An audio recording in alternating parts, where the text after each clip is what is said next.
Bonjour à tous. Bien, nous nous retrouvons encore une fois dans la suite de notre plan de travail qui va consister à démarrer réellement notre POC OpenStack. Les phases préliminaires ont été réalisées.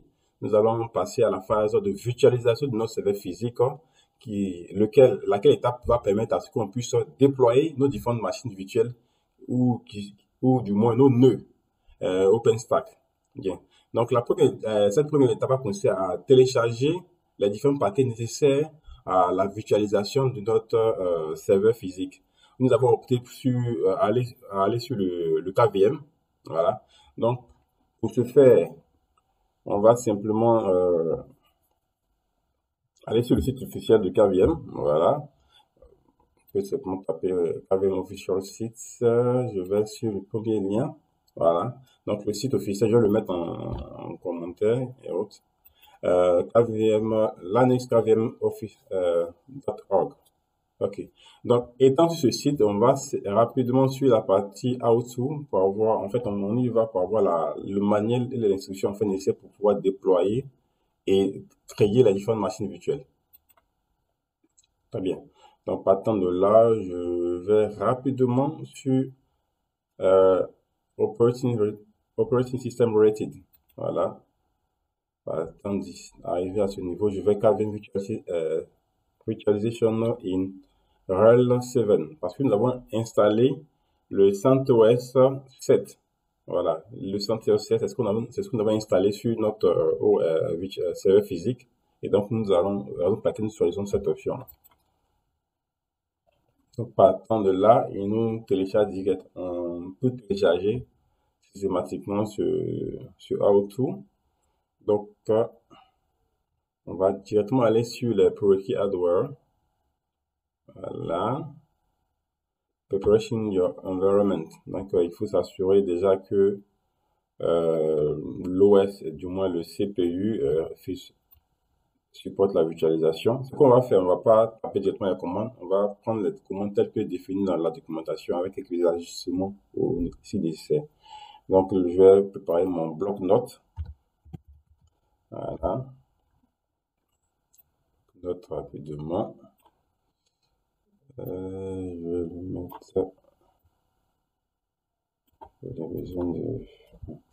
On peut écrire, je vais prendre exprès carrément. Donc, il faut qu'on mette en place ton compte. Voilà. On va se connecter à notre serveur. Voilà. Bien, on va s'assurer que le CPU supporte effectivement la virtualisation, que dans 12 CPU qui ont la virtualisation qui est enable. Donc, laquelle ils ont mis simplement SMU et le VMX. Voilà. Il faut s'assurer que la virtualisation est prise en charge par le CPU, par la CPU. Bien, next step pour l'installation, c'est rapide et c'est short avec le yum install QEMU-KVM, le libvirt, le formidable libvirt. OK. Donc, on copie simplement ces instructions qu'on va passer sur notre serveur afin de réaliser le téléchargement.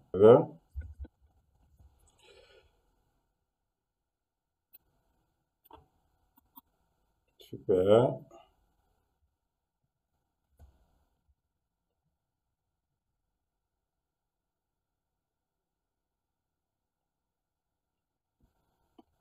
Le téléchargement est en cours, le téléchargement et installation de package. On est à OK. Avec une bonne connexion, ça va vite. OK. Checking. Complete. Super. Donc, l'ayant fait, on va démarrer le package notre KVM avec l'outil libvirt. On va l'enable pour que en cas de redémarrage du serveur, cela soit le KVM en fait soit démarré automatiquement. Et aussi, puisqu'on veut commencer à l'utiliser, on le start. Oups, voilà. Donc, je reviens.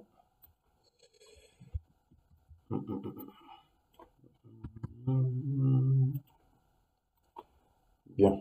Donc, on va démarrer. Donc, le double e-commerce, en fait, c'est pour la prise en compte des deux commandes. Donc, il y a deux commandes. L'activation au démarrage de livre vide et le démarrage du comment déjà de livre vide, le KVM en fait. Donc, l'ayant fait, c'est bon. On a notre KVM simplement installé, pas plus que cela. Le KVM est ready to prepare the environment in order to receive the virtual machine. So, donc, partant de là, on est bon. On peut juste vérifier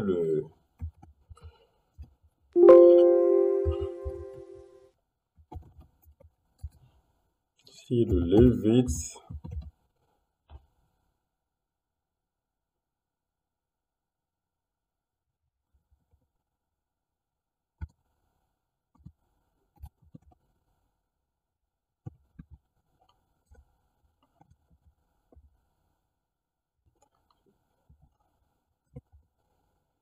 Ok, on s'assure qu'il est bel et bien actif. Donc on est bon, tout s'est bien passé. Ok, on peut aller au next step. Le next step va simplement consister à chercher à déployer nos différents nœuds, voilà, qui vont servir à l'installation de à la mise en place de notre POC, puis aussi OpenStack. Donc les différents nœuds, c'est le contrôleur, le compute et le storage node. Ok, donc il y a quelques éléments à expliquer pour la mise en place au déploiement de ces différentes machines virtuelles. Voilà. Donc, je vais vous montrer les différentes étapes pour le déploiement, step by step. Il sera très bien expliqué. Donc, conformément à la documentation, là, on a, qu'est-ce qu'il est dit ici? On va aller sur la création de machines virtuelles. Voici la commande officielle qui est mise à ce niveau-là. Donc, comme vous le voyez, pour la création de machine virtuelle, c'est simple, c'est le build install, ensuite network bridge, le network bridge, on te demande de spécifier l'interface réseau, voilà, qui sera utilisé.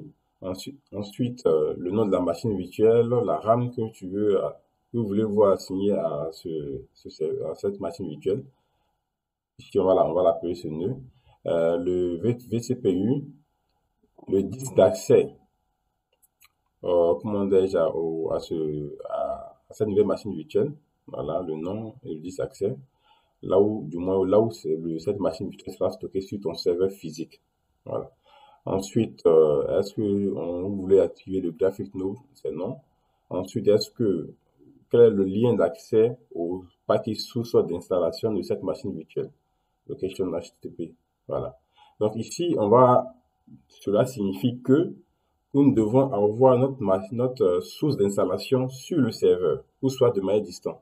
Nous, ce qu'on va faire, on va télécharger d'emblée le serveur, une image de Redux 7 sur le serveur physique. Nous allons mettre en place un lien en mode HTTP pour simuler en fait un serveur HTTP qui va permettre à ce qu'on puisse avoir accès à ce paquet source pour l'installation de notre nouvelle machine virtuelle. Donc, c'est sûr qu'on va nous atteler pour les prochaines secondes. Merci.